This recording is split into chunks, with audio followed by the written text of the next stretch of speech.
বেলেগৰ লগত লিলি মাই পৰকীয়া প্ৰেম মাৰিলোঁ চফাই দি দিলোঁ। এনেকুৱা মাৰি কেনেকুৱাই কৰিব লাগে। 4-5 বছৰকৈ পলাই গৈছে, সেইটো মানে মাৰি পেলালোঁ। কি নাম? ডিম্বেশ্বৰ গগৈ। ক'ত ঘৰ? কঠীয়াখালী। কঠীয়াখালীত। কঠীয়াতলিত কি হ'ল? মানুহজনী কিয় মাৰি পেলালে? বেলেগৰ লগত লিলি মাই পৰকীয়া প্ৰেম, সেইটো কাৰণে মাৰিলোঁ চফাই দি দিলোঁ। এনেকুৱা মাৰি কেনেকুৱাই কৰিব লাগে।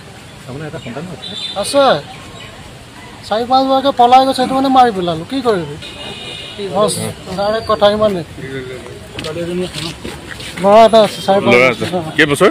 4.5 বছৰ। একদম ধুনীয়াকৈ বজাব নিউজটো।